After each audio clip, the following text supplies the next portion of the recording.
So our first panelist is someone who needs no introduction in this room, Robert Enlow, President and CEO of EdChoice. Then we have John Kirtley, who's just mentioned by our morning keynote. He's chairman of Step Up for Students. It's a nonprofit that manages 6 taxpayer-funded K-12 ESA programs that are serving about 300,000 students in Florida. Then we have Lisa Snell. She's senior fellow at Stand Together Trust, where she works on education issues there. She tells me we know that she's been part of the school choice movement for some time and has authored a number of different policy reports on issues of school choice and reform over the years. So Paul, why don't you get us started with this session's going to run a little bit differently. It's more of a policy talk. We don't have a research presentation. So Paul's going to get us rolling with the first question. So after that great presentation by the commissioner and all the references to Step Up for Students, I thought I would ask John Kirtley just to tell us what is Step Up for Students and what do you do there, and can you actually make education scholarships work? Well, first of all, it's great. Can you hear me? No. Oh, okay. Can you hear this? Okay, great. Yeah. Step Up for Students is a nonprofit that, as was mentioned, manages actually 7 programs in Florida that serve, and the numbers have been floating around, the actual number is about 360,000 students this school year. And we've been around for about 20 years. And I want to take a second and thank the commissioner. I've had the great pleasure of working with him since he joined the Florida House and worked with him very closely when he was there in the Florida Senate and now as commissioner. And I also want to thank our governor, Ron DeSantis, just an incredibly strong supporter of education freedom.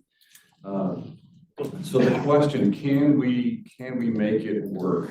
That's a great lead into, I guess, a message that I would try to communicate, which is try to keep these programs as simple as possible. The more complex you make them, the harder they are to manage. And that's obviously intuitive, but there's kind of a spectrum of complexity or a spectrum of allowable expenses for education savings accounts in the programs that have been passed across the country. And I think on one side of the spectrum, Robert, would be Iowa. Can you describe Iowa? So I don't know if you can hear me. Iowa is it's an ESA program in name, but what Iowa is ostensibly a voucher program, right? So but using ESAs as a mechanism, right? So it's a very simple program. You have to be, in the first year, you have to be at 300% of free and reduced price lunch. Second year, 400% of free and reduced price lunch. The third year, everyone qualifies. But your prerequisite to get in the program is to be enrolled in a private school. So it's a much more simple program, or much simpler program to administer compared to 6 programs in Florida. And the range of things that they can spend money on. Private school tuition and tutoring. But and that's pretty much it, right? And the reality is you have to be able to be in a private school first in order to access anything. So it's a very different type of program as an ESA. I call it an ESA with strict uses, as opposed to an ESA with multiple uses like they have in Florida. Would you say Arizona is probably at the other end of the Arizona, Utah, and Arkansas are at the other end of these programs, right? So those are state-based. You can use a wide array of the money for a wide array of options, right? So everything from tutoring to therapies to curricula. So in the state will set the program guidelines, but those states will have very broad uses for the programs. Thank you, Robert. I would put Florida more towards the permissive or expansive end of the spectrum.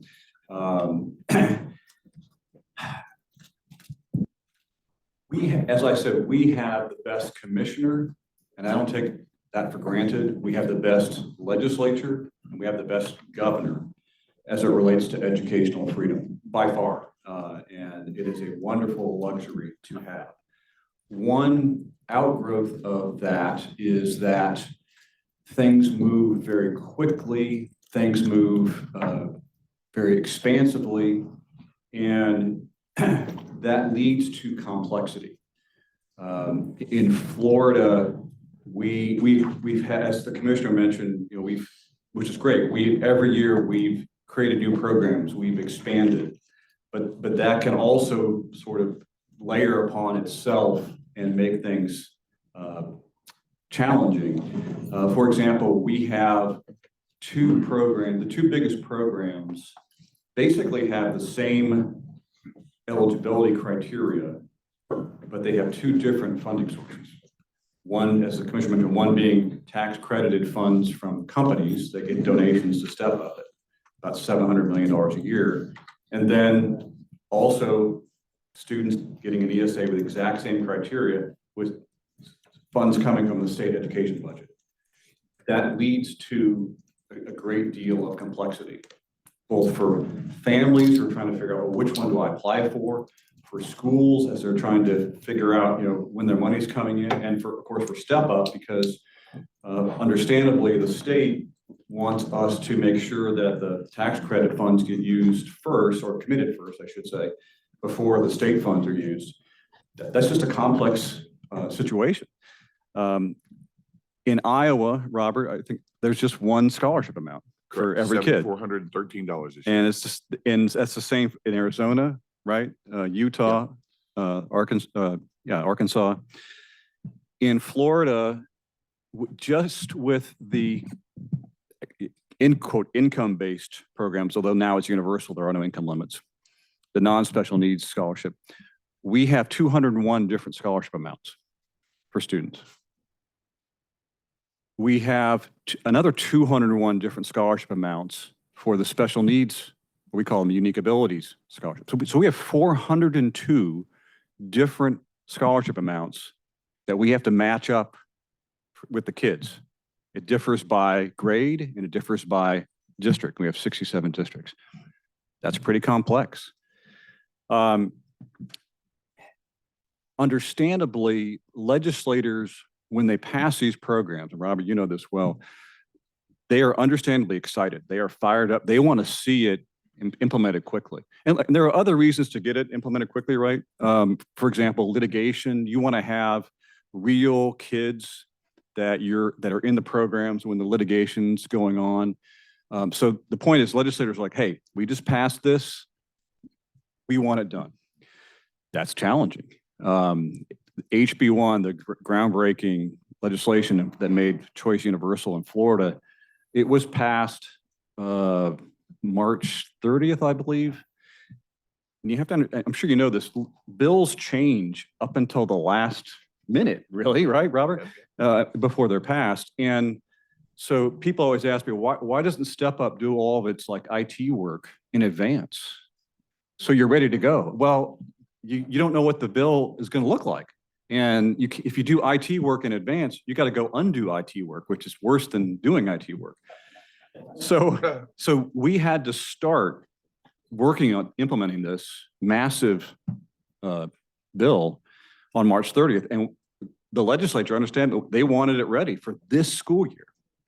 So we did over a year's work of IT and customer service development in 60 days.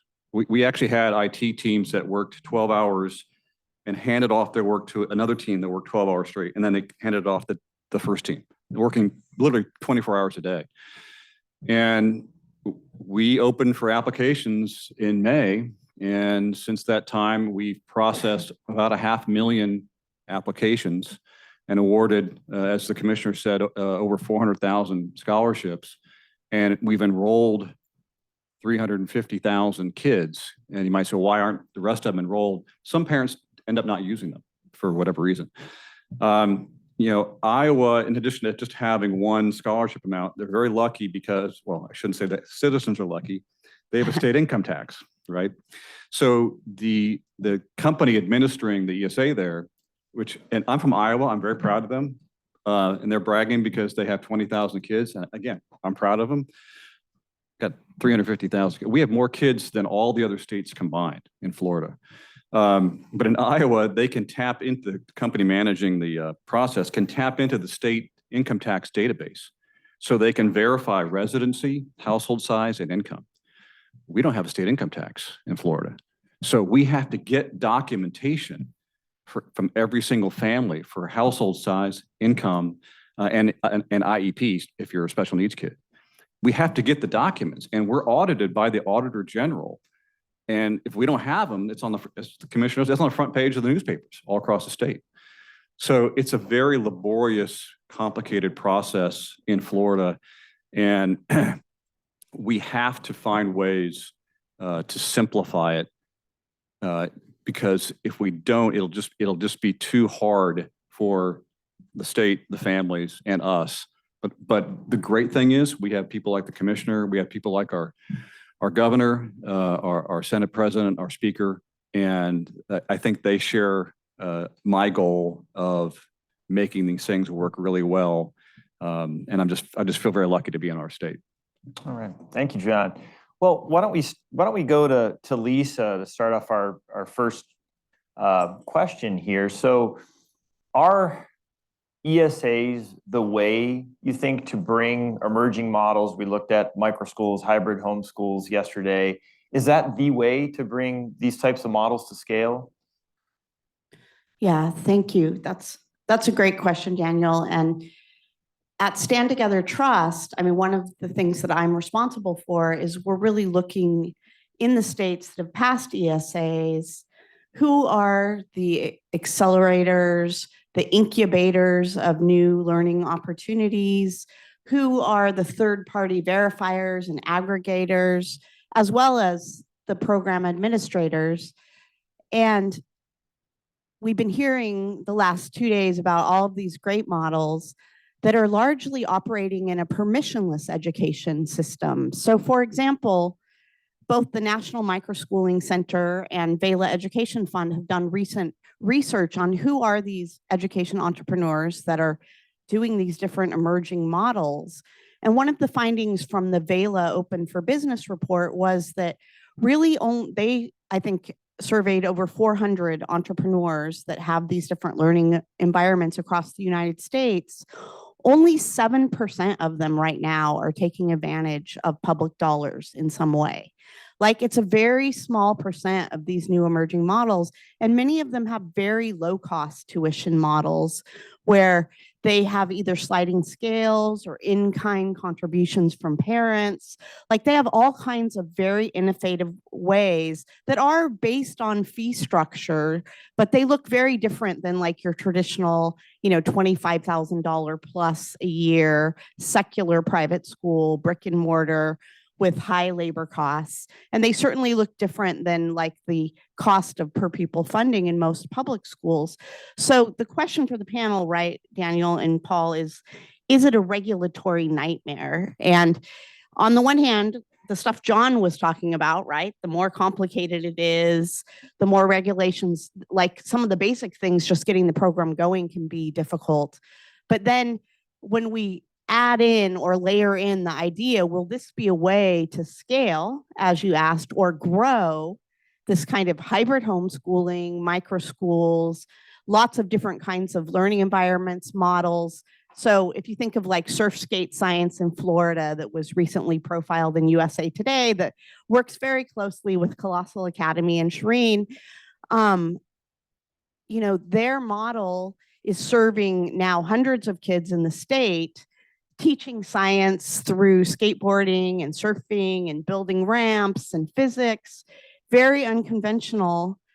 How does it fit into this kind of potential regulation? And so really quickly, I'd just like to think about like a mindset change. If this is going to work for the permissionless environment, there's really 4 things that we have to do. First, we have to think about, are we designing programs for risk aversion or risk tolerance? So over the last 2 days, we've heard a lot about like newspaper articles. And when you talk to legislators or politicians or program administrators, I think everyone lives in fear, right, of the next headline. Like, I'm from Arizona, there's lots written about like chicken coops, or, do tribal students use their ESA or tuition to go to a private school in New Mexico, the horror, right? That's part of their overall tribe. Like people get very, very like concerned. But to put into context, right now, private choice, all ESAs and everything is less than 1% of federal, local, and state dollars. Even in Florida, I think it's around 23% of state dollars go to private choice. This is from Marguerite at Edgenomics, so I didn't just make it up. Arizona is about 13% of state dollars, but overall in most states, as Marguerite would say, it's a rounding error. Like if you weigh it against like what we spend on healthcare and pensions in the public school system, and then when we look at like fraud in these programs, so I'm going to use Kate's program in New Hampshire that's run by the Children's Scholarship Fund as an example. Kate and her team, they've personally looked at 50,000 orders or transactions where they've approved every expense on those 50,000 orders. Out of those 50,000, they've found 5 that have actionable rejections. One example of a rejection is a father that wanted to be reimbursed upfront for 12 months of paying for a gym membership, and he submitted it as that instead of a monthly reimbursement for the gym membership. Another one was someone wanted a gift card to buy out of system expenses. So again, these are not like if private school choice is a rounding error, the amount of fraud, and especially if you compare that to other kinds of social welfare programs like Medi-Cal or EBT programs and food service that have a much, much higher rate of fraud. And we have evidence from things like the earned income tax credit and during the pandemic, the $300 that every parent got for every student. Parents want to do the right thing. And even when it wasn't an ESA, they spent that extra money on education expenses largely. So we have to have a paradigm shift where we trust parents. The second thing is we have to focus on ease of use, right? Like if it's hard for parents on the front end to apply and figure it out, like if you pay for Uber or Uber Eats or you use like Curb in a taxi, all of those things are seamless. And I know that it's insignificant compared to a child's education, but we have to work on that program design. We have to make it easy for vendors. So especially all the emerging models, if you have to be certified and you have to be in business for 5 years and you have to prove all of these things, the engineer dad that stood up a micro school that has the fabulous science program, those kind of folks that are educators in their communities, many of them are certified teachers, but many of them aren't. They are never going to be able to take advantage in this more permissionless space. So we have to work on making it easy to build supply. And then we have to trust families so that we audit them in the way. So I'll just end with this. Like my health savings account, which is often like the paradigm or the mental model that we use for ESAs, Care First, you know, very standard HSA. I got new glasses. I forgot to use my debit card, right? And so I go home, I look at the Care First website, it says reimburse. So I hit the button, it says connect your bank account. I put in like my routing number. It says how much. I write in like $700 and something. That second, that 700 is in my checking account. Like they didn't ask for a receipt. They don't ask for, and then I look at all the money in my HSA. Could I hit reimburse and get $3,000 or whatever in my personal account? I could, but I know, right, that at some point someone could ask me for a receipt. Care First, the IRS, you know, so we have to use like fraud prevention, I think, not on the front end, but as a way to audit and to double check and check. But we can't, if we have 400,000 applications, and then we have to check individually every single transaction of every single family. And if we imagine in the United States, we would get even like 6% of the population in ESAs. The fraud prevention paradigm is not the customer. The government is not the customer. The ease of use should be the families. It should be the entrepreneurs that want to provide services to the families. And then on the back end, we shouldn't let fraud prevention be the enemy of the good. And I'll just stop with that. Well, let's ask the same question of Robert. Robert, can you comment? Is this ESAs are the way to go to scale with emerging models? ESAs are one way to go to scale, not the only way. I don't know if that works. I speak loud enough anyway. ESAs are one way to go to scale, not the only way. What we need to remember when we think about ESAs are a couple of things, right? And the same thing we remember private school choice, any other type of parental choice, right? You ask a question, you know, I really liked is, can we make this work, right? Is this the way to go to model? Of course we can make it work. The question is, what do we want to make it work for and to whom and for what, right? It's the same conversation about accountability, right? Who are we accountable to and for what do we want to be accountable for, right? To what do we want to be accountable for? If we create programs that are so top down, like we're beginning to do, I mean, I'm listening to John is frustrating, right? To be honest with you, because it's really hard for parents to navigate that kind of stuff. We cannot continue to create programs.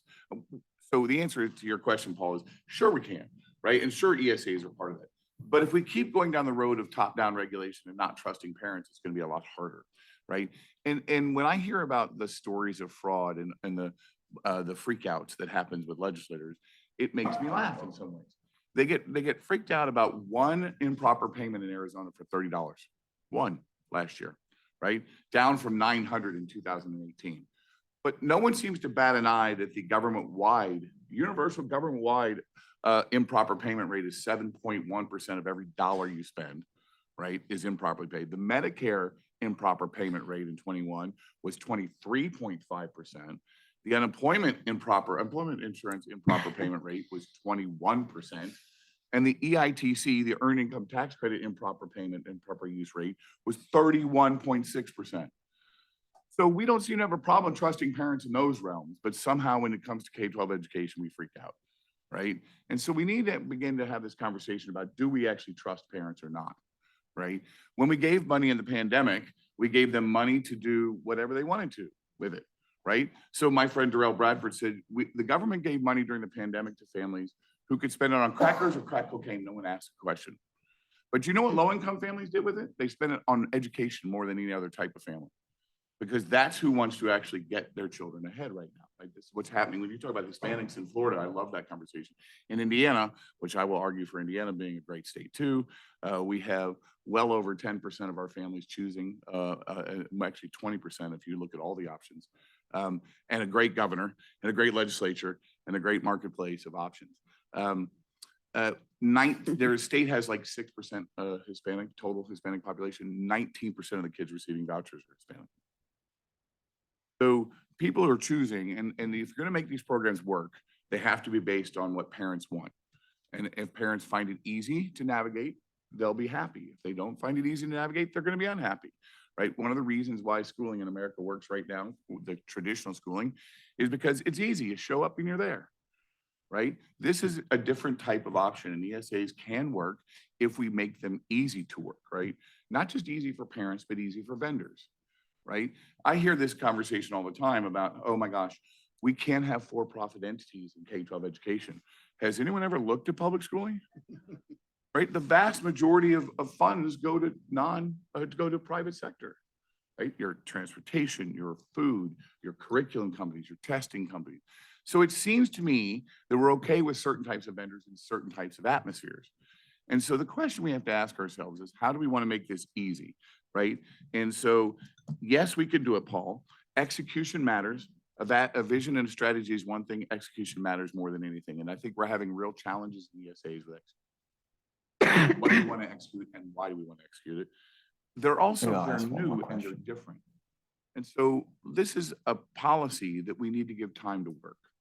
Right? It's okay. It's interesting that in Arizona, it's gone from, they had 900 improper payments to 1 improper payment. That's what happens in less than 3 years.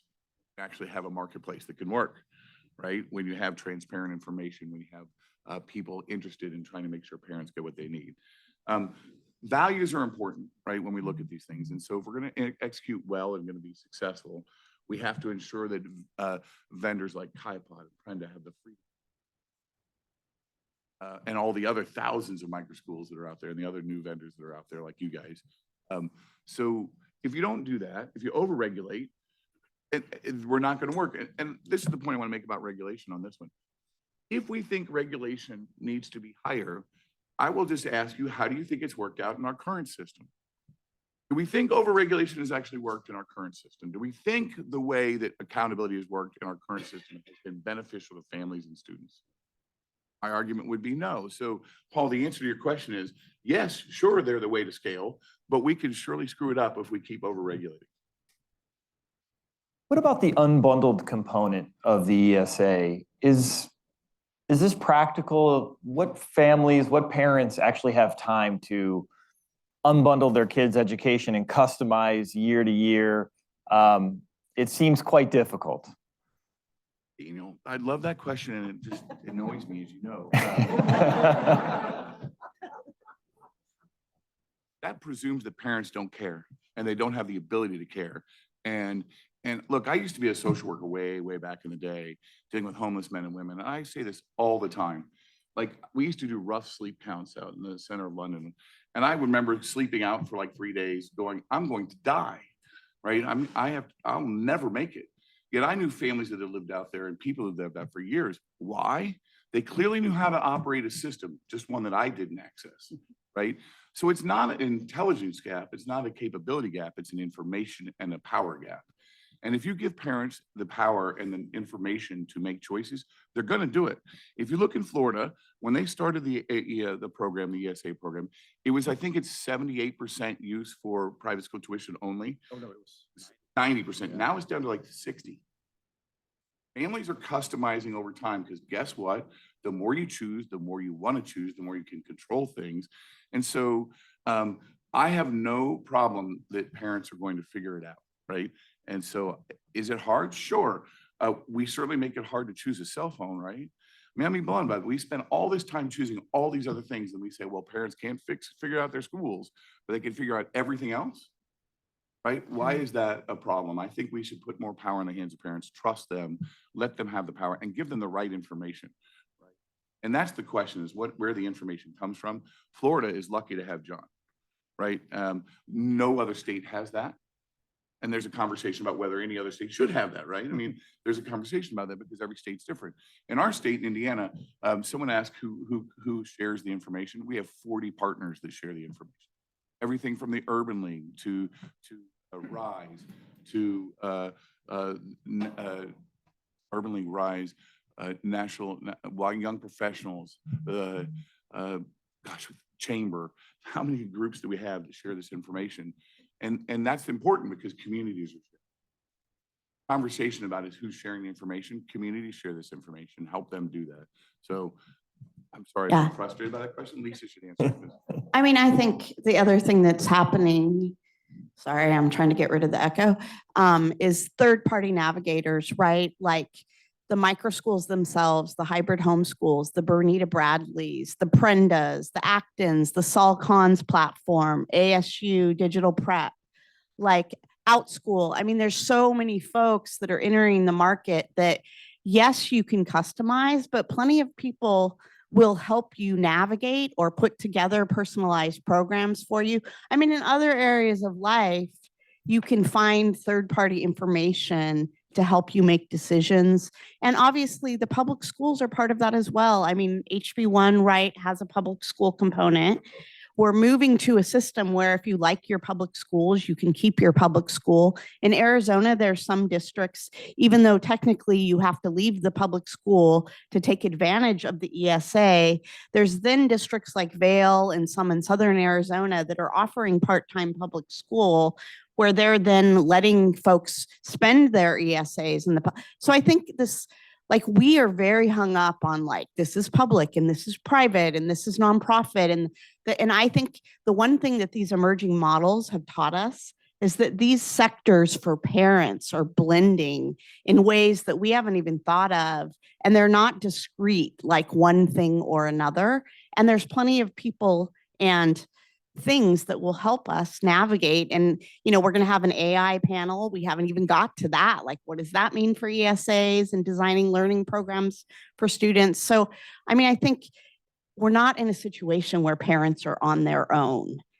there's a lot of guidance available out there. I mean, I could go to Costco right now and design a homeschooling program with the books on the shelf for my kid, like what your first grader needs to know, what your second grader needs to know.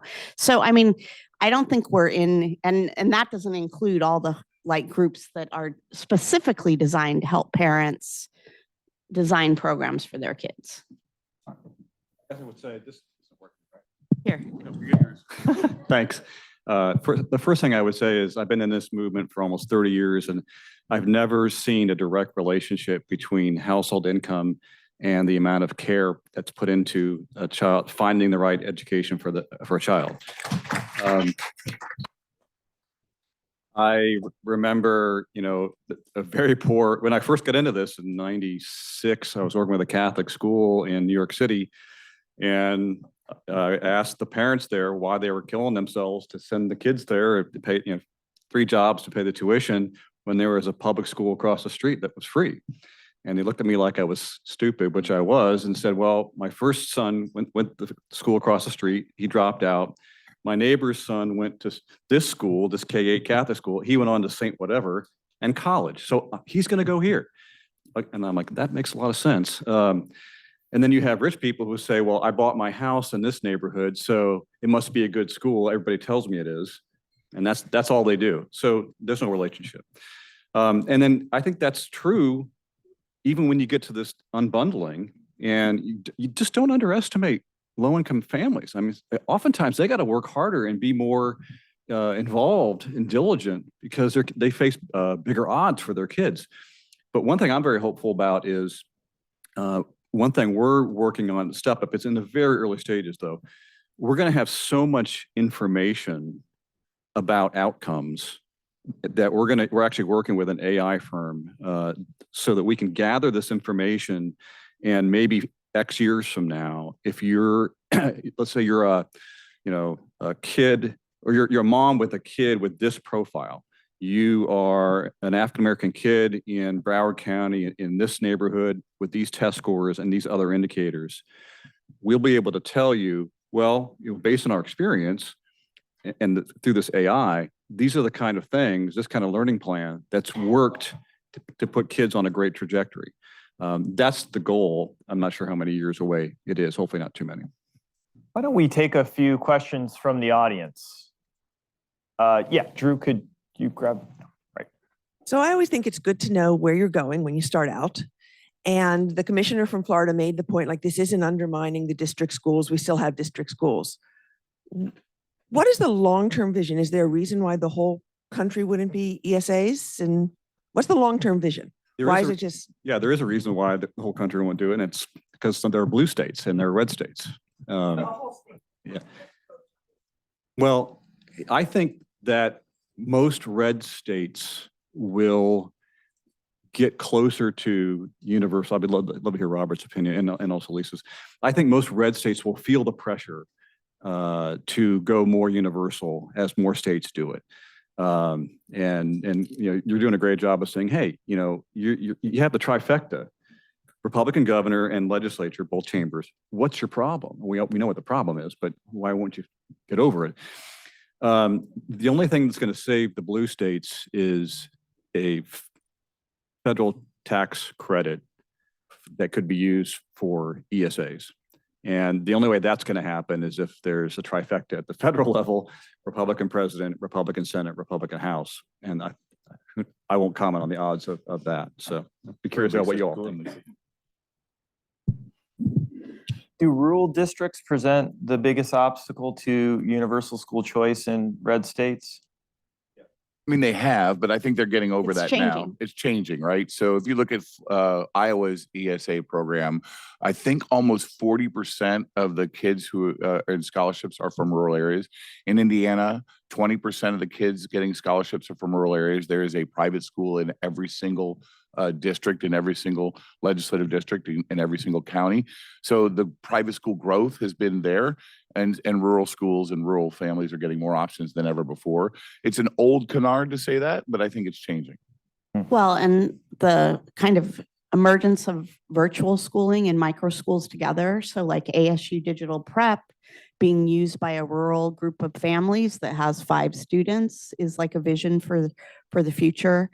And so I think the emerging small schools movement and micro schools is especially helpful too, because you don't need a high cost, high capital, like you can have a Prenda, right, in any rural area, Kelly, right? And so, I mean, I think the options are so much more decentralized than when it was a public school or a new Catholic school or a new secular private school Let me for answer your rural question, areas. though. To me, the end is a system where every dollar follows every student to whatever learning opportunity works best for them, whether that's run by the government, run by an individual, or run some other way, right? The reality is a system that's based on the needs of the student and the family, not the needs of the system that runs it. So I think that's ultimately where I want to see us go, because ultimately, if we do that, my view is we'll have a better society and a better structure. I think it'll look a lot more like higher ed, right? Like nobody thinks anything of private colleges, state-run colleges, community colleges.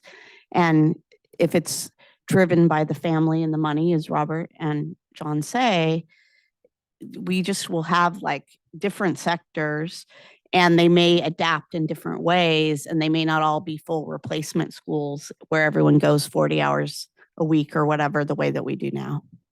We've got a question right here.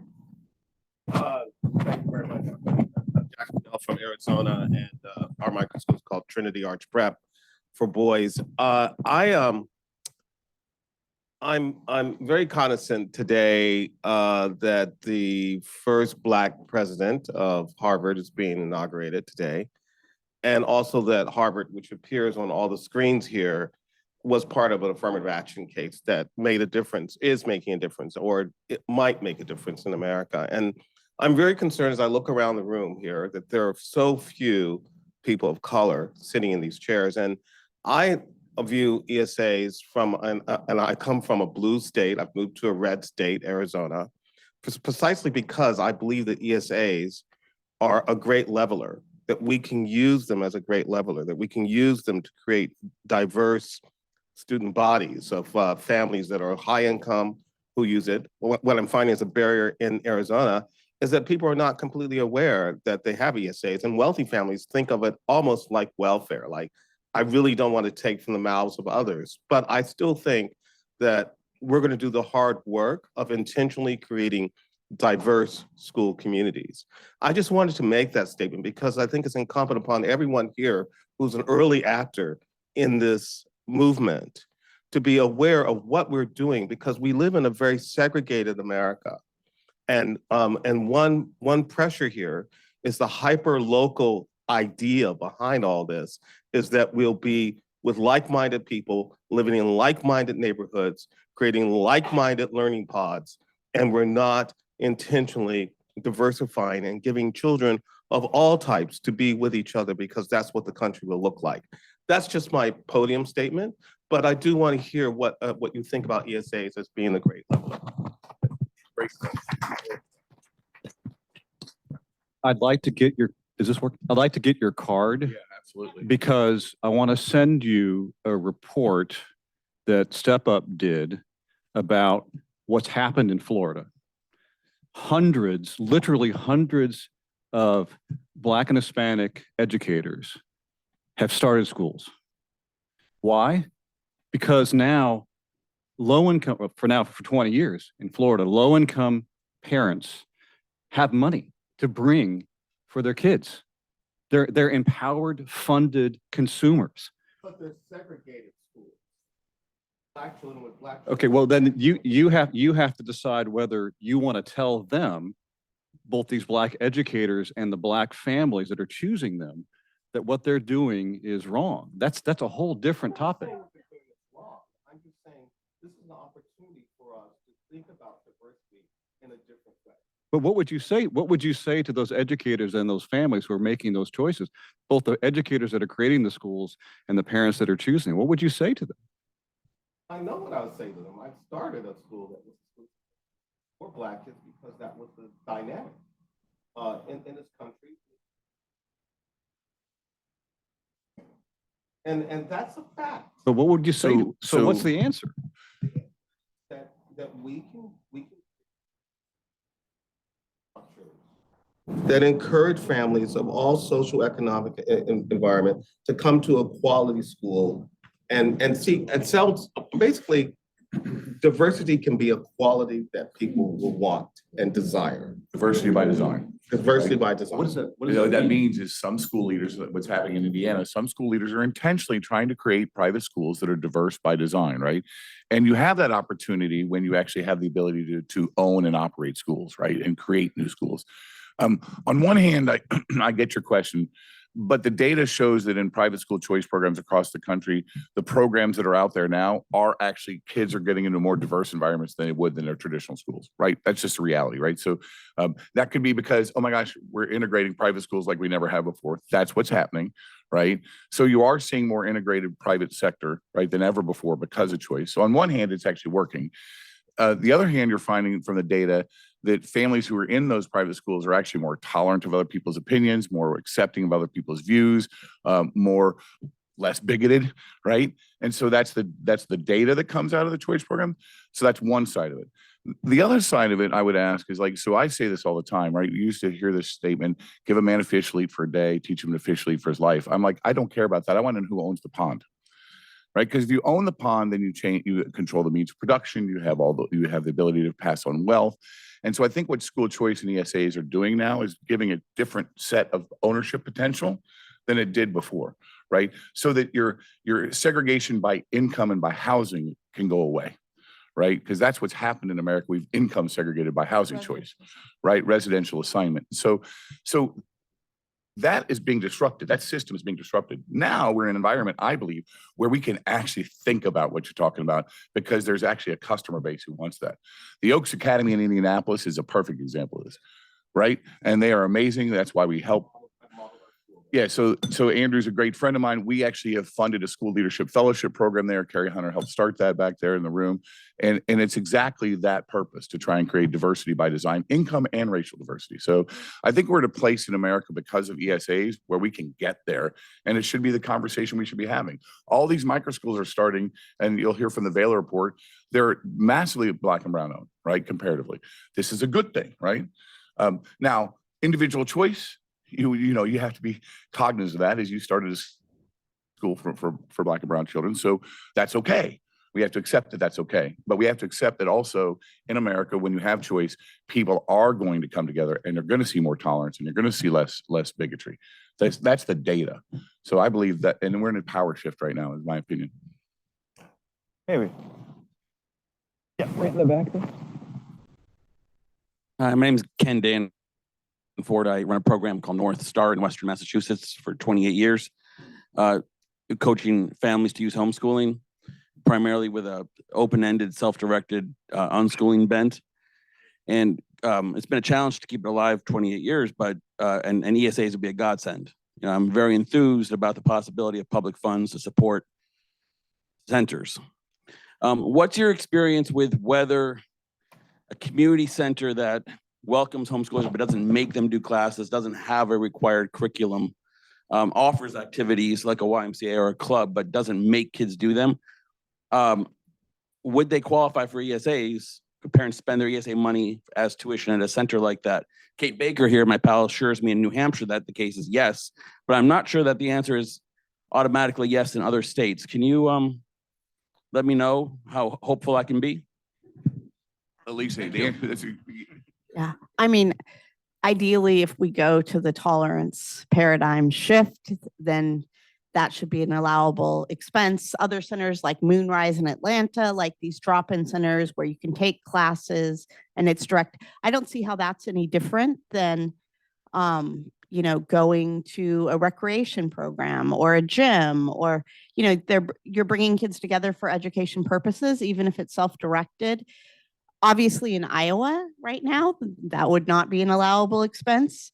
But I think I would let John speak for Florida, but I think in Arizona and in some Utah, some of them on the permissive end, that should be great. Like you should be able to use your ESA for that.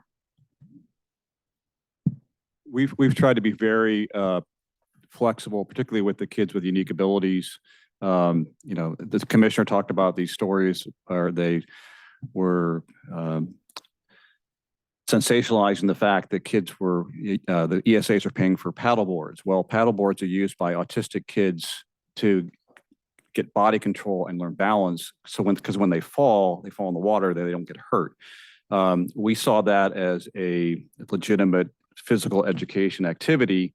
I guess that was viewed differently by others. And I laugh when people say, well, nobody reads newspapers anymore. And I always say, yeah, nobody except state legislators. So That's all they read. Yeah. I love that question. And the answer to that is it depends on your state and it should be very wide open. I say this all the time. My son, who is now a PhD student in organic chemistry at Purdue University, says to me, I learned more on YouTube all through high school and my first year of college than I did in any of the schools. So would that be an allowable expense? My argument would be, well, if you learn more, I'm okay with that. So I think the question is the risk tolerance we have. And a lot of the state legislators who read newspapers like it's 1970 don't have a lot of risk tolerance. And so we need to actually give them the backbone to have more tolerance and more risk. Or offer them social proof of places where it's working. And I think that's the strategy is the more, in the last 2 weeks, there's been articles in the Wall Street Journal, the Christian Science Monitor, the Washington Post, on USA Today, really extolling the benefits of both permissionless education, homeschoolers, self-directed learning, with very concrete examples of families and the kinds of ways they're benefiting. And so we just have to make this normal, right? We have to normalize all of this as strategy. And if I were to ask any of the people in the room, tell me the purpose of public education, purpose of education, you would have 90 different answers with 90 different solutions, except we say the only thing that matters is some sort of test score that was done on a day, right? There are lots of social proof points for education that works. Is my child socially positive? Is he in no mental health issues? Is he getting a college degree? Is he getting out into the workforce? Is a good human being? Is he civically engaged? Providing these social proof points are just as important, in my opinion, as a test score. Okay, we'll have one last question way over there in the back. Thank you. So is it on? True. Okay, so I'm Jamie from West Virginia. And what about states like West Virginia? So we're talking about states that many of them already had some type of tax credit scholarship or voucher or something going on. So in West Virginia, up until 2017, we had public-private home. We added virtual learning in 2017, but in 2022, now parents could choose from virtual charters, in-person charters, Hope Scholarship, which is pretty expansive in how it can be used. So what can states that don't currently have any type of choice program be doing to help prepare for implementation? Because it's overwhelmed our state. So what can other states be doing to help? And then what should West Virginia be doing to help support the implementation? Share the horror stories, right? You need to share the learning experiences of a state and what's problematic, right? Other states won't learn unless they actually know the problems that you face, right? And that means we need to be open and transparent with the problems. There are questions about why it takes 90 days to get a vendor on the platform, right? And those are no one's fault. It's just a reality, right? And so these are challenges that we have to ask ourselves, and other states should look at that, right? So what I would say to other states is actually learn, and we as advocates should help them learn from those mistakes.